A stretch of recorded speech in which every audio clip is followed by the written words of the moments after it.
Hey everyone. Let's react to Blake Lively's lawsuit against Wayfarer Studios and others. This is a really interesting case with a lot of twists and turns. So, let's get started.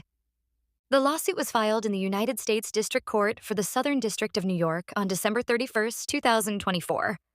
Lively is suing Wayfarer Studios, Justin Baldoni, Jamie Heath, Steve Sarowitz, It Ends With Us Movie LLC, Melissa Nathan, the agency group PR LLC, and Jennifer Abel. Lively is alleging a number of claims, including sexual harassment, retaliation, and breach of contract. This is a really serious lawsuit with a lot of potential implications. If Lively is successful, it could have a major impact on the way Hollywood does business. I'm going to go through the lawsuit paragraph by paragraph and give you my thoughts. The first paragraph of the lawsuit states that Lively is suing Wayfarer Studios and others for damages. This is just a standard introduction to the lawsuit. It's important to note that Lively is seeking damages, which means she is asking for money to compensate her for the harm she has allegedly suffered. The second paragraph of the lawsuit states that Lively was forced to address concerns about Baldoni and Heath's misconduct directly. This is a key allegation in the lawsuit. Lively is claiming that she was subjected to sexual harassment and other disturbing behavior by Baldoni and Heath. She is also claiming that she was forced to address these concerns directly with them, which is never an easy thing to do. The third paragraph of the lawsuit lists a number of inappropriate behaviors that Lively and others allegedly experienced at the hands of Baldoni and Heath. This is a very disturbing list of allegations. If these allegations are true, it's clear that Baldoni and Heath created a hostile work environment for Lively and others. The fourth paragraph of the lawsuit states that the parties had agreed to implement a list of protections for Lively and others. This is an important point. Lively is claiming that Wayfarer Studios agreed to implement a list of protections for her and others. However, she is also claiming that Wayfarer Studios breached this agreement. The fifth paragraph of the lawsuit states that the parties agreed to implement and follow the protections to ensure that the film could be completed, marketed, and released safely and successfully. This is another important point. Lively is claiming that the parties agreed to follow the protections in order to ensure the success of the film. However, she is also claiming that Wayfarer Studios breached this agreement. The sixth paragraph of the lawsuit states that Lively and other cast members promoted the film in accordance with the marketing plan. This is just a background fact. It's important to note that Lively and other cast members were contractually obligated to promote the film. The seventh paragraph of the lawsuit states that Baldoni abruptly pivoted away from the film's marketing plan in an effort to protect his public image. This is another key allegation in the lawsuit.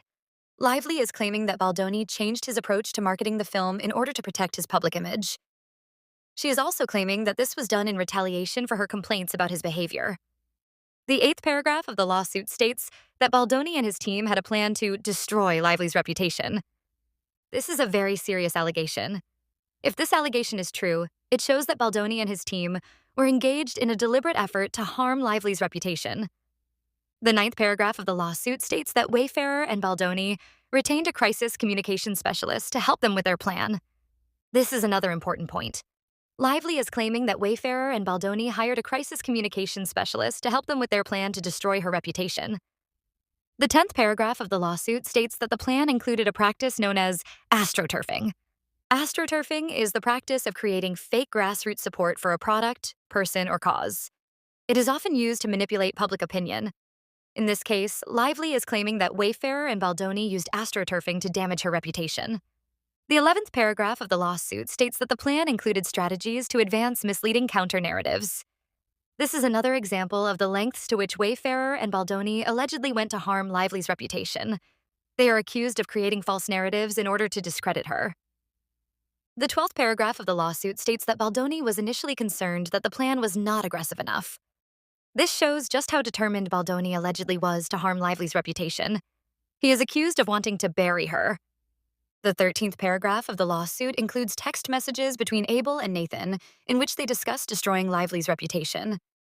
These text messages are very damaging to Wayfarer and Baldoni. They appear to show that they were engaged in a deliberate effort to destroy Lively's reputation. The 14th paragraph of the lawsuit states that Nathan assured Abel that they could bury Lively. This is another example of the lengths to which Wayfarer and Baldoni allegedly went to harm Lively's reputation. The 15th paragraph of the lawsuit states that Baldoni sent Abel a screenshot of a thread on X that had accused another female celebrity of bullying women. This is an example of how Wayfarer and Baldoni allegedly used social media to damage Lively's reputation.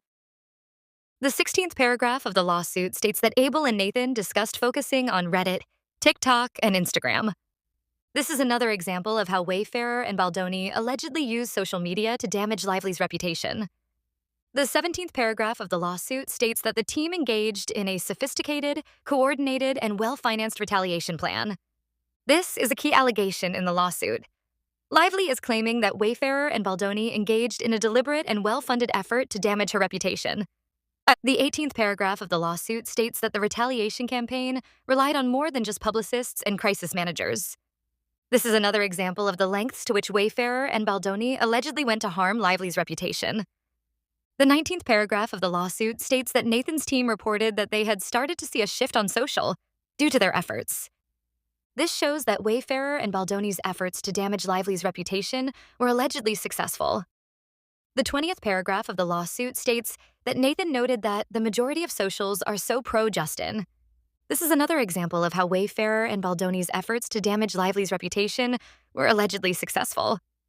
The 21st paragraph of the lawsuit states that Nathan bragged to Abel about how they had shut down stories that would have revealed Baldoni's behavior. This is another example of how Wayfarer and Baldoni allegedly used their influence to suppress negative stories about Baldoni.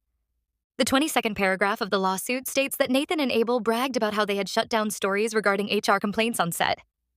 This is another example of how Wayfarer and Baldoni allegedly used their influence to suppress negative stories about Baldoni. The 23rd paragraph of the lawsuit includes a text message exchange between Abel and Nathan, in which they celebrate an article that is critical of Lively.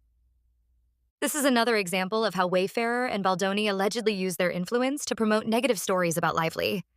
The 24th paragraph of the lawsuit states that the purpose of the social manipulation plan was to conceal Baldoni's misconduct and retaliate against Lively. This is a key allegation in the lawsuit. Lively is claiming that Wayfarer and Baldoni engaged in a deliberate effort to damage her reputation in retaliation for her complaints about Baldoni's behavior. The 25th paragraph of the lawsuit states that Lively is bringing this action to hold Wayfarer and its leaders accountable. This is a standard closing to the lawsuit. Lively is stating her intention to hold Wayfarer and its leaders accountable for their alleged actions. This is a really interesting case, and I'm curious to see how it turns out. I'll be sure to keep you updated on any developments. Thanks for watching.